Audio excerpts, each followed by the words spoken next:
En el nombre del Padre, y del Hijo, y del Espíritu Santo. Amén. Padre nuestro que estás en el cielo, santificado sea tu nombre. Venga a nosotros tu reino. Hágase tu voluntad en la tierra como en el cielo. Danos hoy nuestro pan de cada día.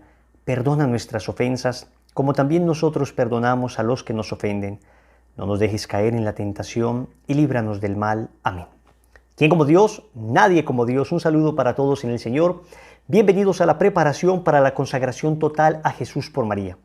Les habla Wilson Tamayo, misionero del movimiento Lazos de Amor Mariano. Y hoy vamos para nuestra lección número 29. Y el Verbo se hizo carne. Tomado del Evangelio de San Juan, capítulo 1, versículo 14.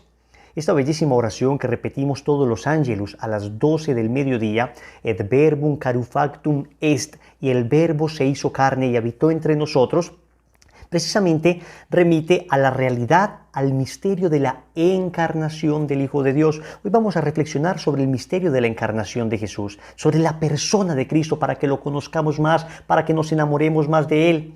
Daremos muchas citas bíblicas. Si no logras escribirlas todas, no te preocupes. En la descripción del video ponemos todas las citas. También les cuento que hemos desarrollado un curso completo de Cristología básica para que te enamores de Jesús desde la palabra de Dios, desde el Antiguo hasta el Nuevo Testamento, todas las citas bíblicas que tienen que ver con Jesús, para comprenderlo más, para amarlo más. Precisamente el curso se llama Enamorándome de Cristo. También vamos a dejar el link del curso en la descripción. Así que lo más importante es que nosotros nos abramos al misterio de Cristo y nos enamoremos de ese amado Señor. ¿Qué dice el Catecismo de la Iglesia Católica sobre la encarnación? Numeral 461. La Iglesia llama encarnación al hecho de que el Hijo de Dios haya asumido una naturaleza humana para llevar a cabo por ella nuestra salvación. Y luego dice el Catecismo en el numeral 463. La fe en la encarnación del Hijo de Dios es el signo distintivo de la fe cristiana. Podréis conocer en esto el Espíritu de Dios. Todo espíritu que confiesa a Jesucristo venido en la carne es de Dios. Esto lo dice el Catecismo de la Iglesia Católica y deja de entrada claro que es imposible ser cristiano y no creer en el milagro de la encarnación. Vamos a entenderlo. Nosotros como católicos creemos en el Padre, el Hijo y el Espíritu Santo. Es la Santísima Trinidad, el misterio de la Santísima Trinidad.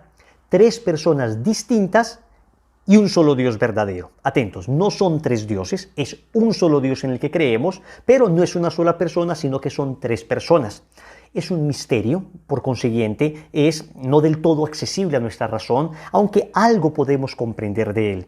Todos conocemos la famosa historia de San Agustín, dice la tradición que era San Agustín, el que en una ocasión estaba por una playa y vio que un niño hizo un orificio en la arena de la playa y con una cubeta iba al mar e intentaba introducir pues como todo el mar dentro de ese orificio que había hecho. Entonces San Agustín le pregunta, ¿qué estás haciendo? Y el niño le explicó, trató de meter todo el océano en este orificio. Y San Agustín le dice, es que eso es imposible. Y entonces el niño le responde, así también es imposible para ti entender el misterio profundo de la Trinidad en tu pequeña cabeza, Que no sea accesible a nuestra razón no significa que no sea cierto, significa que nos supera. Y es muy razonable que haya cosas de Dios que nos superen. A ver, si entendiéramos a Dios a plenitud, entonces, ¿cuál es ese Dios que cabe en la cabeza de su criatura? Una máxima filosófica dice que el todo no cabe en la parte. Acá, de alguna manera análoga, podríamos decir, Dios que es todo no cabe en nosotros, que somos una pequeña porcioncita de la creación. Y que no quepa en nosotros y que no lo entendamos no significa que no sea cierto. A ver, perdónenme la comparación, pero que una cucarachita no logre comprender un complejo algoritmo de un computador de la NASA, pues no significa que el computador de la NASA no exista o que no tenga una explicación lógica. Simplemente supera su capacidad. Lo mismo pasa con el misterio de la Trinidad, supera nuestra capacidad. Atentos, que no podemos decir que hay gente que dice, hombre, es que es un solo Dios que se expresa de tres maneras distintas. Hay como tres modos distintos de expresar a Dios. Entonces, Se expresaría de un modo como el Padre, de otro modo como el Hijo, de otro modo como el Espíritu Santo. Eso es una herejía del siglo III, llamado precisamente modalismo, que decía que la Trinidad en realidad no existe, sino que es una persona que se expresa de tres maneras distintas, pero no es así, son tres personas distintas. Y lo vemos, por ejemplo, en el bautismo del Señor en el río Jordán. Ahí está Jesús, que es la segunda persona de la Trinidad, el Padre que habla desde el cielo y el Espíritu Santo que viene sobre él. Hay una manifestación de la Trinidad en ese momento. Por consiguiente, creemos en tres personas distintas y un solo Dios verdadero. Alguien ponía un ejemplo que a mí me parece, digamos, siempre imperfecto. Todo ejemplo que pongamos de la Trinidad es del todo imperfecto, pero me parece que es el ejemplo más aproximado a lo que podría ser la Trinidad. Y hablaban del sol. Entonces decía, el sol podríamos decir que es todo luz, que es todo fuego y que es todo calor. Todo luz, todo fuego y todo calor. Y es efectivamente, pero no son tres soles, es un solo sol. Pero es todo luz, todo fuego y todo calor.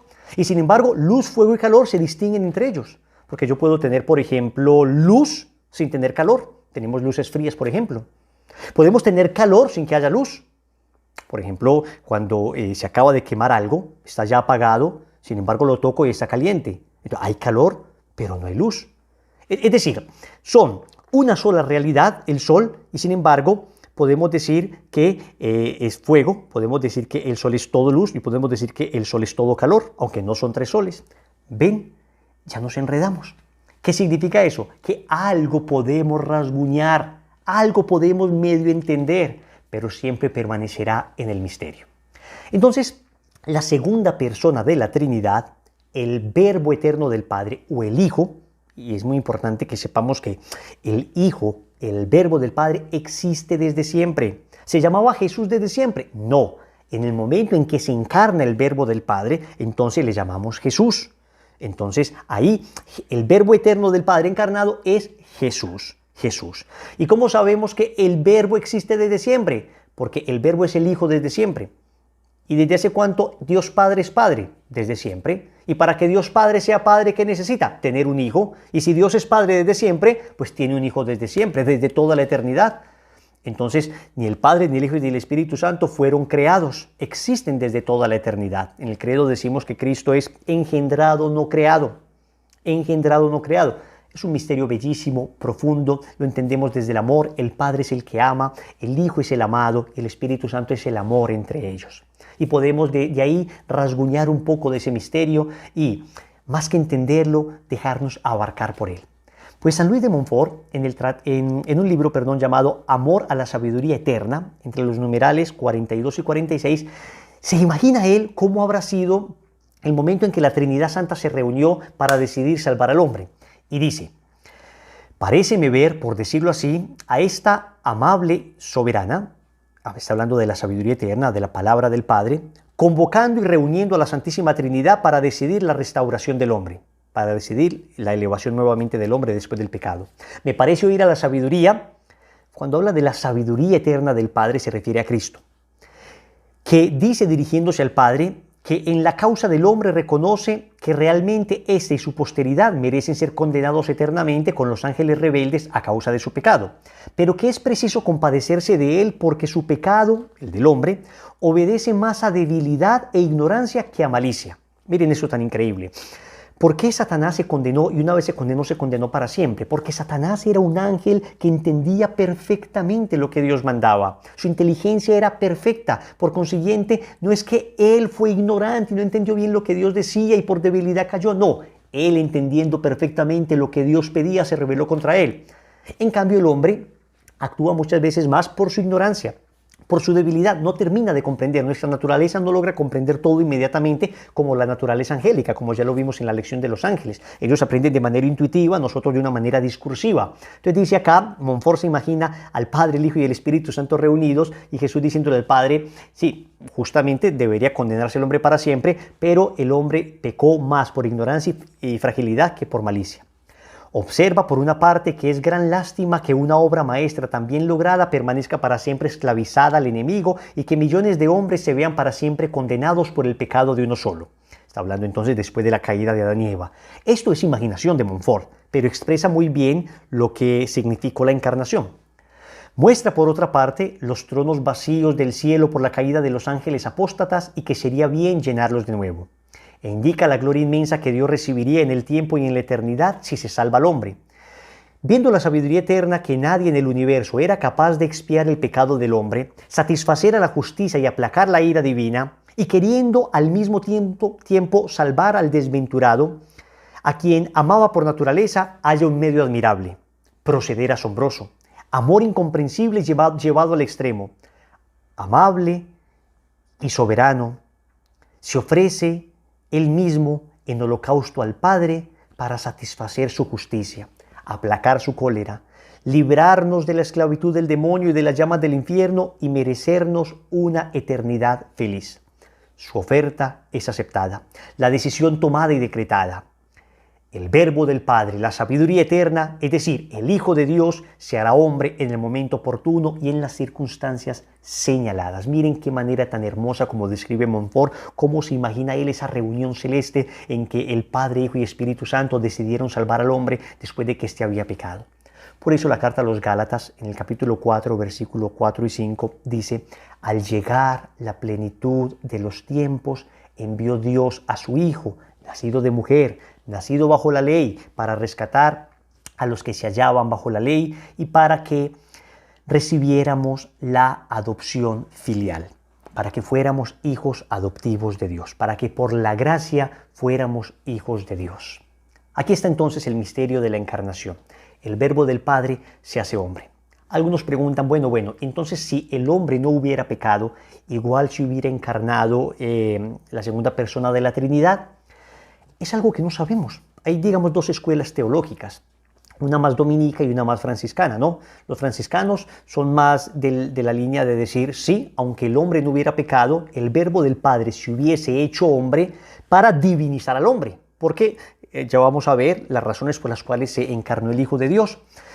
Pero Santo Tomás de Aquino dice, es una discusión que no lleva a ningún lado porque el hecho concreto es que el hombre pecó y el Señor se encarnó para nuestra salvación, que por nosotros los hombres y por nuestra salvación bajó del cielo y por obra del Espíritu Santo se encarnó de María la Virgen.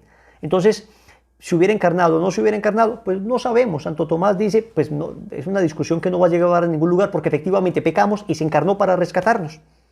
Ahora, si no hubiera pecado el ser humano, Dios se hubiera encarnado. Otros dicen, sí, porque la vida no puede ser necesariamente siempre respuesta de la muerte.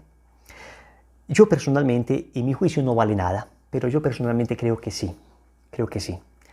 Y aunque siempre he sido muy de la línea de los dominicos y de Santo Tomás, en esa me inclino más un poco a la línea franciscana y digo que sí porque yo creo que Dios no se hubiera resistido el hecho de crear a la Virgen María. Y si es que no hubiera habido encarnación del Verbo, entonces no hubiese habido creación de la Virgen María. Seguramente pues no tendríamos ese tesoro. Pero bueno, son simplemente disquisiciones teológicas, pero qué lindo poder reflexionar en eso. Qué lindo saber que el hecho es que pecamos, Adán y Eva pecaron y la segunda persona de la Trinidad se encarnó para salvarnos. Entonces, ¿para qué se encarnó el Hijo de Dios? Dice el Catecismo de la Iglesia Católica entre los numerales 457 y 460 las 4 razones por las cuales el Verbo eterno del Padre se hizo hombre, por las cuales Jesús se hizo hombre. Vamos a ver. Primera, para salvarnos y reconciliarnos con Dios. Y lo dice específicamente Primera de Juan 4:10, que Cristo se encarna como propiciación por nuestros pecados. Juan capítulo 3 versículo 16 dice, tanto amó Dios al mundo que entregó a su Hijo único para que todo el que crea en Él no perezca, sino que tenga vida eterna. Entonces, primero, para salvarte. Óyeme, Cristo, el Verbo eterno del Padre, tomó carne humana para salvarte a ti, para salvarme a mí. El cielo nos estaba cerrado, y esto lo vamos a ver en la lección que sigue, donde hablaremos de lo que significó la muerte de Jesús en la cruz. Pero les anticipo, el cielo nos estaba cerrado. Por el pecado de nuestros primeros padres no teníamos acceso al cielo. Y Cristo se hace hombre para que tú y yo podamos ir al cielo, para que tú y yo nos salvemos. Segundo, para que nosotros conociéramos también el amor de Dios. Y volvamos a esa cita bíblica, Juan capítulo 3, versículo 16. Creo que te la tienes que aprender de memoria. Es el corazón del Evangelio de San Juan. Tanto amó Dios al mundo que entregó a su Hijo único. Ya lo hemos dicho muchas veces. El amor que Dios nos tuvo fue tal que nos entregó a su Hijo. Entonces, nos rescata del pecado, nos muestra su amor. Tercero, para ser nuestro modelo de santidad. A ver, ¿cómo le muestro al hombre cómo lograr ser santo. Pues entonces Cristo se encarna y nos muestra a Él cómo lograr ser santo. Cómo lograr ser santo. Por eso Mateo 11, 29, el Señor dice, aprendan de mí. Aprended de mí que soy manso y humilde de corazón. El Señor nos da ejemplo y dice que Él es el camino que debemos recorrer. Entonces, claro, viendo a Cristo podemos saber cómo se llega a la santidad. Ya dijimos que Él es como el sol, que a veces quedamos encandilados, y la Virgen María como la luna, que a veces es mucho más adaptable a nuestros ojos, y ya pusimos ese bello ejemplo en una lección pasada. Entonces, viendo a Cristo sabemos cómo debemos ser. El Concilio Vaticano II, en una constitución llamada Gaudium et Spes, en el numeral 22, dice que Cristo viene a manifestar al hombre lo que es el hombre. Es decir, la plenitud del hombre se encuentra en Cristo. ¿Y quién vivió como Cristo perfectamente? La Virgen María. Y por eso entonces nosotros decimos a Jesús por medio de María. Entonces, primero, para salvarnos. Segundo, para mostrarnos su amor. Tercero, para darnos ejemplos. Cuarto, para hacernos partícipe de su naturaleza divina. Óyeme bien lo que dice segunda de Pedro 1:4. Por medio de las cuales nos han sido concedidas las preciosas y sublimes promesas, para que por ellas nos hiciéramos partícipes de la naturaleza divina. Partícipe de la naturaleza divina, huyendo de la corrupción que hay en el mundo por la concupiscencia. Escúchame que esto es un misterio maravilloso. La vida de Dios vive en ti. La vida de Dios vive en ti. Dios te da su sangre para que ya por tus venas no solamente corra sangre humana, sino sangre divina. El catecismo nos dice al menos en 4 o 5 ocasiones que somos divinizados por la gracia. Es una expresión que hay que entender adecuadamente, hay que matizar. Porque si se entiende esa expresión en un sentido nueva era, digamos, pensando que entonces vamos a ser como pequeños diosesitos, no se entiende adecuadamente. Acá la divinización consiste en lo siguiente, en que Dios quiere que seamos como Él. Cristo nos quiere comunicar su propia naturaleza para que nosotros lleguemos a ser por gracia lo que Él es por naturaleza. Somos hijos adoptivos porque Él nos ha participado de esa filiación divina. Por eso esa gracia hay que cuidarla. Se recibe en el bautismo. Repetimos, hay que bautizar a la persona, al niño recién nacido lo más rápido posible para que se le dé el tesoro de la gracia. Esa gracia es un tesoro que tenemos dentro de nosotros. Cuando pecamos, perdemos la vida de la gracia. Por eso nos confesamos para devolvernos a través del sacramento de la reconciliación. Ese sacramento nos devuelve la vida de la gracia. Muy bien, pero esta encarnación del Hijo de Dios estaba anunciada desde el Antiguo Testamento. Esto se había dicho desde Génesis 3:15, lo hemos dicho hasta el cansancio, el protoevangelio. Primer anuncio de la buena noticia: haré que haya enemistad entre ti y la mujer. Es la maldición que Dios lanza a la serpiente. Entre tu linaje y el suyo, la mujer te aplastará la cabeza, o el linaje de la mujer te aplastará la cabeza mientras tú tratarás de herir su talón. Pero también el Señor le había prometido a Abraham en Génesis 12:3 que su descendencia sería incontable. Bendeciré a quienes te bendigan y maldeciré a quienes te maldigan. Por ti serán bendecidos todos los linajes de la tierra. Y claro, Jesús viene de la descendencia de Abraham. Con Cristo entonces se cumple perfectamente la profecía que el Señor había hecho a Abraham. Ahora todos somos de alguna manera hijos de Abraham en la fe, porque su descendencia, Cristo, plenifica esa promesa, y al hacerla plena, entonces todos ahora somos descendientes de nuestro padre Abraham. Dice Isaías 7:14 que concebirá a la Virgen, que habrá una señal para reconocer al Mesías, también ya lo vimos. La Virgen que concibe y da luz y pone por nombre a su hijo Emanuel. Entonces ya estaba profetizado 7, 8 siglos antes del nacimiento de Cristo. Luego existen en el libro del profeta Isaías, en el capítulo 42, en el capítulo 49, en el capítulo 50, 52, 53, lo que se llama el poema del siervo de Yahvé, que describe literalmente lo que pasó en la pasión de Cristo. Ya estaba profetizado. Miren, por ejemplo, lo que dice el Salmo 22. El Salmo 22 comienza diciendo: Dios mío, ¿por qué me has abandonado?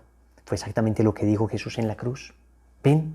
Esto es muy bello. Esto es muy bello porque ya estaba Cristo prefigurado desde el Antiguo Testamento. O sea que Cristo no es que apareció así de repente, sino que Dios había preparado a la humanidad para Cristo. Entonces, ¿y por qué decimos Cristo? A ver, aclaro esto. El nombre de Jesús es Jesús. ¿Por qué le decimos Cristo? La palabra Cristo es una palabra griega, Christos, que significa ungido, ungido. O Mesías en hebreo, Mesías en hebreo. Mesías, ungido, Cristo es exactamente lo mismo. Jesús, Cristo, se une el nombre. Jesús es el ungido, el Mesías que habían de esperar. Cuando hablamos de Cristo como ungido, en el Antiguo Testamento se ungían fundamentalmente, digamos, tres oficios. Se ungía a los reyes, y vemos en 1 Samuel 4:16, cuando ahí está la unción del rey David, y vemos también la unción de Saúl. A los sacerdotes también se les ungía en Éxodo 29:7 y a los profetas en 1 de Reyes 19:16. Entonces se les ungía a los, escuchen, reyes, sacerdotes y profetas. Cristo es el supremo rey, el supremo sacerdote y el supremo profeta. Cuando tú y yo somos bautizados, entonces también se nos unge, y por eso nosotros somos cristianos, que significa ungidos, como otros Cristos, que somos ungidos sacerdotes, profetas y reyes. Tenemos esa función sacerdotal, que es la función de ofrecer sacrificios. ¿Y nosotros qué sacrificio ofrecemos? El de nuestra propia vida a Dios. Esa función profética, que es la de anunciar y denunciar, la de ser boca de Dios. El profeta es el que es boca de Dios, el que anuncia la buena nueva y denuncia aquello que no pertenece a esta buena nueva. Y somos reyes porque somos hijos del rey, somos hijos del rey. Tú eres una pequeña reina, tú eres un pequeño rey, tú eres rey por tu bautismo. ¿Y cómo vamos a quitarle a una persona la gracia de ese sacerdocio, de ese ser profeta y de ese ser rey que se recibe en el bautismo? Eso hay que hacerlo rápido, hay que bautizar a los hijos lo más rápido que se pueda. Entonces volvamos al tema de la encarnación del Hijo de Dios. En el momento en que el Verbo se encarna entonces viene a ser Jesús. La palabra Jesús significa Dios salva. Jesús significa Dios salva. Bien, a partir de ese momento debemos decir que Cristo, al momento de la encarnación, que es Dios desde toda la eternidad, ahora asume naturaleza humana. Entonces vamos con esto que es muy importante. Jesús tiene dos naturalezas, naturaleza humana y naturaleza divina. Naturaleza divina desde toda la eternidad, naturaleza humana desde el momento de la encarnación. Pero es una sola persona, en Cristo no hay dos personas, es una sola persona divina. Esto es un poquito teología, los que quieran profundizar más en el curso lo explicamos profusamente, pero quiero que quede claro esto, Cristo es una persona divina, no es una persona humana, es una persona divina, por eso María es madre de una persona divina, madre de Dios. Cristo no es persona humana, sino persona divina. Lo dice específicamente el Catecismo de la Iglesia Católica entre los numerales 464 y 469. Que no digan, Wilson está diciendo una cosa que no está en la Iglesia, en el Catecismo, ahí está. Pero tiene dos naturalezas, naturaleza humana y naturaleza divina. Por tener dos naturalezas, también tiene dos voluntades. También lo dice específicamente el Catecismo. En el numeral 475 dice que la voluntad humana de Cristo sigue a su voluntad divina sin hacerle resistencia ni oposición, sino todo lo contrario, estando subordinada a esta voluntad omnipotente. Por eso Cristo, ahí en el huerto de Getsemaní, dice, Padre, si es posible aparta de mí este cáliz, pero que no se haga mi voluntad sino la tuya. Ahí está diciendo en cuanto a su voluntad humana, sino la tuya en cuanto a su voluntad divina. Era perfectamente unida una y otra. Esto es importante. Entonces, no nos dejemos enredar por esto, simplemente comprendamos que el momento de la encarnación fue un momento absolutamente importante porque el Señor, al asumir naturaleza humana, entonces asume cuerpo y alma, cuerpo y alma. Y esto lo digo porque hubo una herejía al inicio del cristianismo, se llamaron los docetas, una herejía gnóstica que negaba el cuerpo de Cristo. Decían, no, Cristo tenía un cuerpo aparente. No, señores, Cristo tenía cuerpo humano como el nuestro. Primera de Juan 1:1. Lo que existía desde el principio, lo que hemos oído, lo que hemos visto con nuestros ojos, lo que contemplamos y tocaron nuestras manos, es la palabra divina, la palabra de vida. Toca, introduce tu dedo en mi llaga, introduce tu mano en mi costado. Cristo comía, Cristo era perfectamente hombre, aún después de la resurrección. Aún después de la resurrección. Entonces nosotros creemos en el cuerpo humano de Cristo. Y también tenía alma humana, por eso Cristo podía llorar. El versículo más pequeño del Nuevo Testamento, Juan 11:35, la resurrección de Lázaro dice, y Jesús lloró. Y a veces nosotros los hombres, yo no lloro, yo soy hombre. Jesús lloró siendo el más hombre de los hombres. Siendo el más hombre de los hombres, Cristo lloró porque tenía alma humana también. Alma humana, por eso uno en la coronilla de la Divina Misericordia dice, Padre eterno, yo te ofrezco el cuerpo, la sangre, el alma y la divinidad. Cristo tenía alma humana. Pero ese Cristo que es perfectamente hombre, también es perfectamente Dios. También es perfectamente Dios. Y eso lo vemos. precisamente él muere, a él le matan porque se hizo igual a Dios. En Juan 10:33 los fariseos le acusan, te estás haciendo igual a Dios, y por eso deciden matarlo. Él dice que él es superior a la ley, él dice que él es superior al templo, él dice que es superior a Jonás, superior a Salomón, superior a los ángeles, él perdona los pecados. Todo eso son prerrogativas divinas. Eso no lo puede hacer un hombre, eso lo puede hacer solamente Dios. Tiene la autoridad de Dios. ¿Habéis oído que se dijo? Pues yo os digo. O sea, él pone la ley, es Dios. Dice que crean en él. ¿Qué otro hombre puede decir crean en mí? ¿No? Juan 14:1. Crean en Dios y crean también en mí. Es decir, crean en mí significa que yo también soy Dios. Hay que aceptarlo a él para salvarse. Mateo 10:32. En fin, estamos hablando de, con claridad, Cristo habla como si fuera Dios. Como si fuera Dios. Pero es que la Biblia específicamente habla de Cristo como Dios también. Juan 1:1 dice, en el principio él era la palabra y la palabra estaba con Dios y la palabra era Dios. El verbo es Dios. Romanos 9:5 dice San Pablo que Cristo es Dios bendito por los siglos. Filipenses 2 del 5 al 8 dice San Pablo que Él es igual a Dios. Tito capítulo 2 versículo 13 y 14 habla del gran Dios y Señor nuestro Jesucristo. Colosenses 1:13 dice que Cristo es la imagen visible del Dios invisible. Y esto lo aclaro muy bien porque nosotros creemos en la divinidad de Cristo. Creemos que Cristo es Dios, señores. Cristo es Dios. Con el Padre, el Hijo y el Espíritu Santo. Cristo es Dios, la segunda persona de la Trinidad. Cristo es el Hijo. Esto que quede perfectamente claro. Y le adoramos como tal. Recibe la misma alabanza, la misma gloria, el mismo honor que el Padre y el Espíritu Santo. ¿Quién como Dios? Nadie como Dios. ¿Quién como la Trinidad? Nadie como la Trinidad. Entonces, vamos al misterio en que Cristo se encarna. Se llama el misterio de la Anunciación. Está en el Evangelio de San Lucas, en el capítulo 1, versículos del 26 al 38.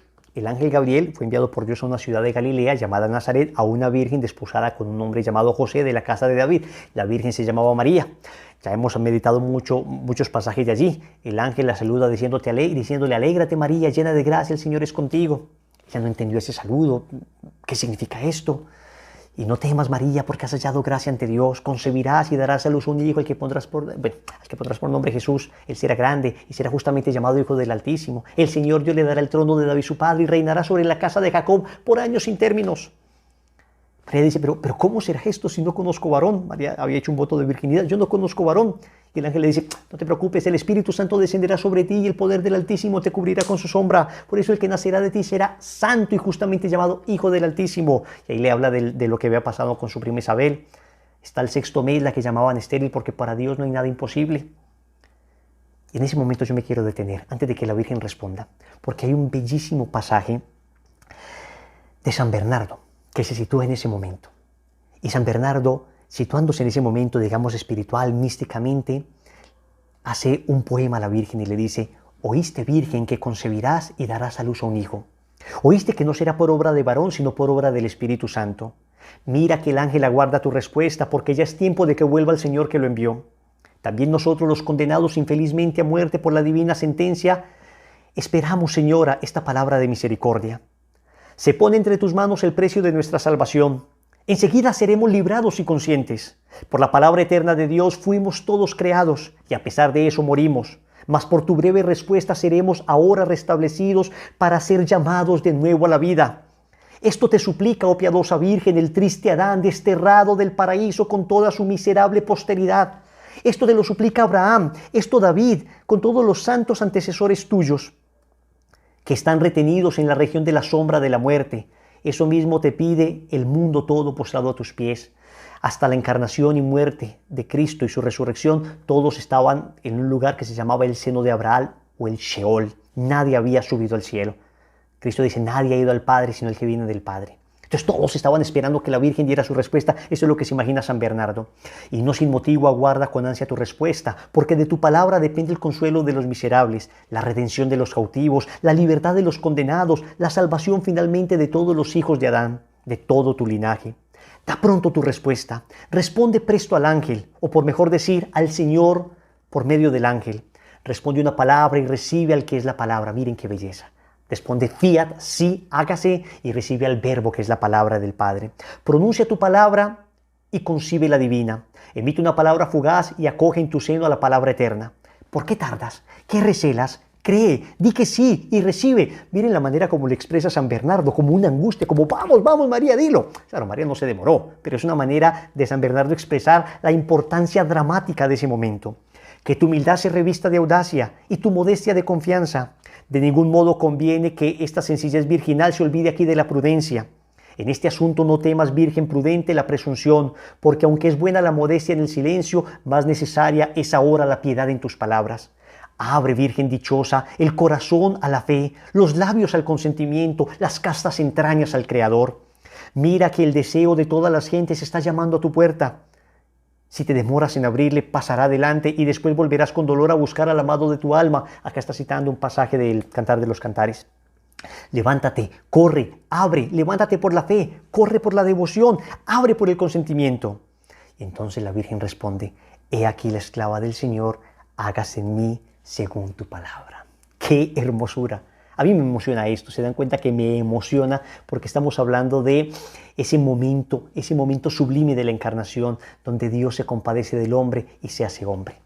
San Juan Pablo II dice precisamente que la doctrina de la consagración tiene como base este misterio de la encarnación del Hijo de Dios. En una carta dirigida a la familia monfortiana, San Juan Pablo II en 2003 les dijo, San Luis de Montfort contempla todos los misterios a partir de la encarnación que se realizó en el momento de la Anunciación. Por eso para nosotros es importantísimo el momento de la encarnación. Te lo digo, la fiesta del consagrado, ¿sabes qué día es? 25 de marzo. ¿Y por qué 25 de marzo? Porque el 25 de marzo nosotros celebramos el día de la encarnación. ¿Qué fue la encarnación? El momento en que el Verbo del Padre se introdujo en el vientre de María. El momento de la concepción de Jesús. Si tú del 25 de marzo sumas 9 meses, ¿qué te da? 25 de diciembre. Nosotros celebramos el 25 de marzo, el momento de la concepción de Jesús, y el 25 de diciembre, el momento del nacimiento de Jesús. La liturgia guarda esos 9 meses precisamente para significar que en esos 9 meses fue que se concibió el Señor y fue dado a luz. ¿Quién como Dios? Nadie como Dios. La concepción fue del todo milagrosa. Atentos, no hubo concurso de varón. San José no tuvo nada que ver con la concepción de Jesús. Fue un milagro del cielo, pero San José se encargó de cuidar a la Santísima Virgen María. Dice el Tratado de la Verdadera Devoción en el numeral 139. Se anonada la razón humana si reflexiona seriamente en la conducta de la sabiduría encarnada. ¿Quién es la sabiduría encarnada? Cristo. Que no quiso, aunque hubiese podido hacerlo, entregarse directamente a los hombres, sino que prefirió comunicárseles por medio de la Santísima Virgen. Ni quiso venir al mundo en edad de varón perfecto, independientemente de los demás, sino como un niño pequeño y débil, necesitado de los cuidados y asistencia de su madre. O sea, lo que está diciendo Montfort es, venga, Cristo hubiera podido simplemente aparecer de 33 años y decir, ok, vengo a cumplir el misterio de mi Padre, muere en la cruz y nos redime. Pero quiso venir a nacer de las entrañas purísimas de esa mujer. Esta sabiduría infinita, inmensamente deseosa de glorificar a Dios, su Padre, y salvar a los hombres, no encontró medio más perfecto y corto para realizar sus anhelos que someterse en todo a la Santísima Virgen María, como un hijo. Obviamente Él es Dios y bajo Él está todo sometido, pero acá estamos hablando del sometimiento natural de un hijo a su madre. No solo durante los 8 o 15 primeros años de su vida, como los demás niños, sino durante 30 años. Era común que entonces los demás niños se fueran, pero Jesús estuvo 30 años con su madre. Y durante este tiempo de sumisión y dependencia glorificó más al Padre que si hubiera empleado estos años en hacer milagros, predicar por toda la tierra y convertir a todos los hombres. Oh, cuán altamente glorifica a Dios, quien a ejemplo de Cristo se entrega hacia María. Se entrega hacia María. Es decir, claro, Cristo como Dios, cada obra que hiciera es una obra divina. Para Cristo, derramar una gota de sangre, por ejemplo, en la circuncisión, le hubiera bastado para redimir 1000 mundos, porque Él es Dios y todas sus obras son infinitas. Y sin embargo, Él quiso darnos ejemplo y estar tantos años sometido a su madre, unido a ella, para ver que nosotros, en nuestra fe cristiana, debemos también estar unidos a esa madre. Teniendo pues ante los ojos tan claro y universal ejemplo, seríamos tan insensatos que esperemos hallar medio más eficaz y rápido para glorificar a Dios, que no sea el someternos amorosamente a María, que no sea entregarnos amorosamente a María a imitación de su divino Hijo. ¿Quién como Dios? Nadie como Dios. Por eso es tan bello lo que dice Montfort entre los numerales 243 y 248 del tratado acerca del misterio precisamente de la Anunciación y de por qué celebrar nosotros el 25 de marzo. Los que abracen esta devoción profesarán singular devoción al gran misterio de la encarnación del Verbo el 25 de marzo. Este es, en efecto, el misterio propio de esta devoción, puesto que ha sido inspirado por el Espíritu Santo.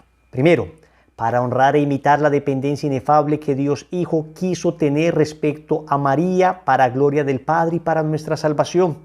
Dependencia que se manifiesta de modo especial en este misterio en que Jesucristo se hace prisionero y esclavo en el seno de la excelsa María, en donde depende de ella en todo y para todo.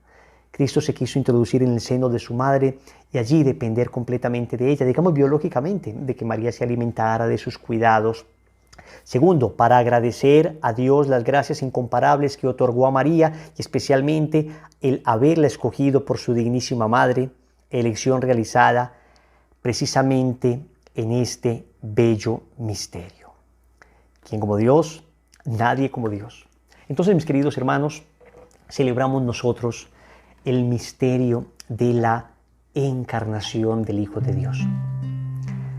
Vamos nuevamente a pensar aquello que San Luis de Montfort se imaginó, esa reunión de la Trinidad Santa en el cielo. Y escuchemos al Verbo Eterno cantando, pensando en la humanidad, pensando en la iglesia que va a rescatar. Yo me lanzaré desde los cielos para rescatar a mi amada, dice el Señor, para salvar a mi amada de ser atravesada por la lanza de muerte del acusador. Mi amada me había abandonado, me había rechazado y se había manchado de infidelidad. Fue condenada a la muerte, despojada de todo y puesta ante la lanza del acusador.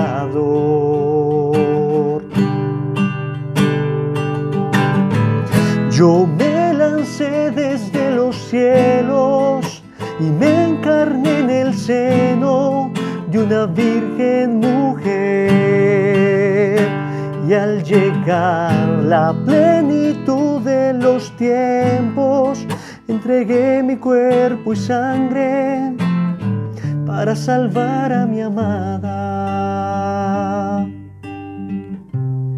Qué bonito pensar, qué bonito imaginarnos el amor que tuvo la Santísima Trinidad por nosotros, el amor del Verbo Eterno del Padre para redimirnos. Y qué bonito ser entonces sus esclavos de amor. Práctica. Estamos a punto ya de terminar este proceso de preparación para la consagración. Por eso, la práctica va a ser conseguir una cadena que recuerde tu esclavitud de amor. Ya lo explicamos en una lección. Vamos a dejarles también un video donde explicamos con más profundidad en la descripción, donde explicamos con más profundidad en qué consiste la cadena y la medalla. Entonces vamos a conseguir también una medalla. Nosotros utilizamos la medalla milagrosa y explicamos en ese video las razones por las cuales recomendamos la medalla milagrosa, aunque podría ser cualquier otra medalla de la Virgen María. Entonces vamos a conseguirla para el día de nuestra consagración, porque nos la vamos a poner, y así como de alguna manera fuimos antes esclavos del pecado, hoy queremos ser esclavos de Jesús en María. Un abrazo para todos y que la gracia de Dios sea con ustedes. Bendiciones.